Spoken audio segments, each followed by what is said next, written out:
I wanted it to mean something else, like, you know, something code, but it's not. It's dumb idol. It means a dumb idol. That's what it means. I mean, I looked up several different commentaries. It means the thing is stupid. It doesn't do anything. It's just there. It's just a dumb piece of whatever. That calf, it sure was pretty, but it was dumb. It didn't do anything. And we were watching on TV, and Kara made this remark about it. This was a big long commercial for that Michael Jackson, This Is It video or whatever. And you know, all he does is sing and dance. And that's it.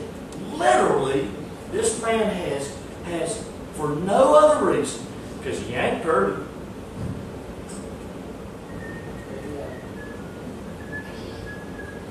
He ain't smart. I mean, anybody messing with little boys can do too. Tell them, listen, there's several things we can say about him that he's not. But the only things that we know that captivated, now listen, you can look at this, really captivated people. People would stand out for hours and hours and hours to watch the man walk from a building to a car. Now, that's true. You know that's true.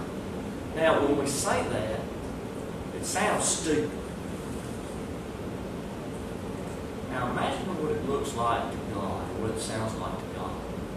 The man can sing. I know 10,000 people that can sing. I do. I know some people in our church that just mesmerize me with their singing. Now, Michael Jackson, he can dance or something.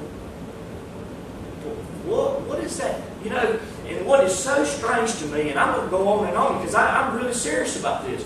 But what's so strange to me that when you find these people like actors, for some reason, actors, what can they do?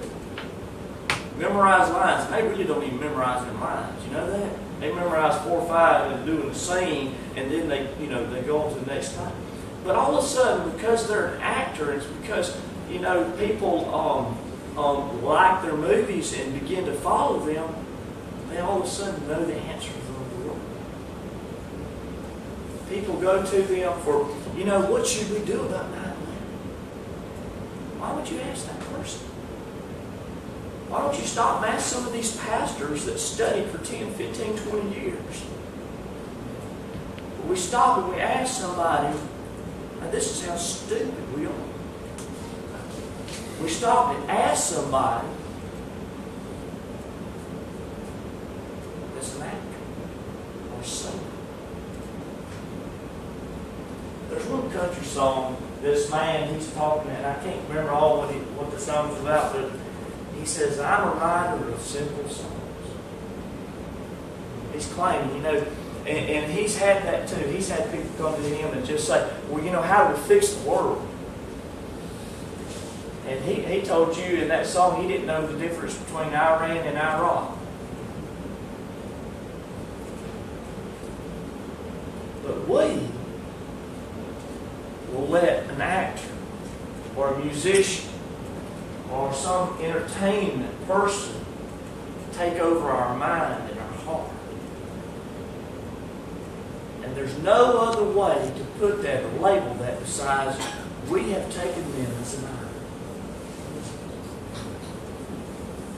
Do you realize that today that we put more emphasis on what these actors and these singers and these people in the spotlight would say than what God leads us to do? And that's why we have 20 in church. And right now that the TV is on in people's homes, and there are hundreds of thousands of people watching TV. Sitting at home. Watching TV.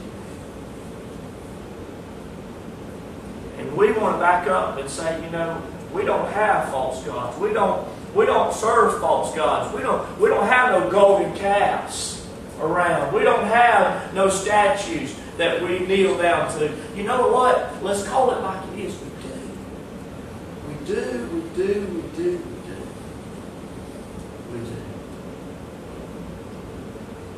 man, they're stupid. They're dumb. And we're dumb for letting them be an idol in our life. When we have a God that is all-knowing, a God that is all-powerful, a God that is full of mercy and full of kindness and full of love, so much love that He would send His only begotten Son to die for whosoever would believe in Him. We have all that right there. And we'll choose the people of this world. Psalms 118 verse 8 says, do not trust in man. Put your trust in God. Just a simple verse. I want to show you one more verse tonight. Just to show you how important I think this is. If you'll turn to 1 John chapter 5.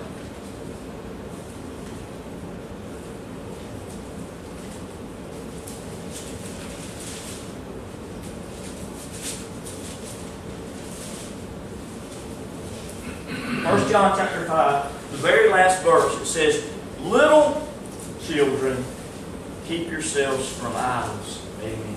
Little children. Now, if we ever have a mind, you may take this as John, as a faithful servant that's been in the ministry a long time, talking to new believers. You can take it like that. But I believe it means just what it says.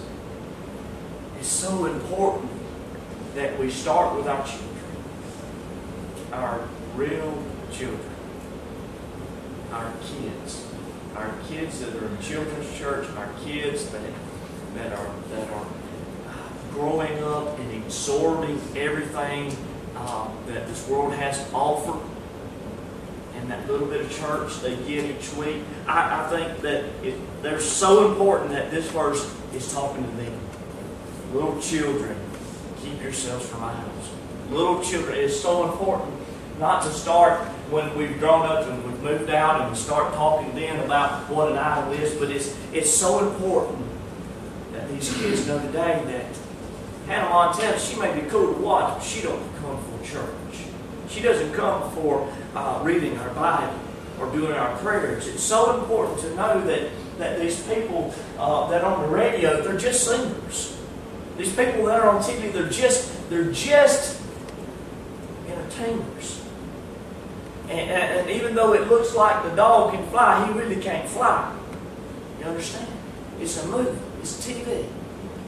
The supernatural, the amazing things, they don't come from those people. They come from God. See, and we let our kids get so wrapped up into these movies and this TV and all this. But you know, we gotta call it like it is and bring it back and say, you know what? It's not real.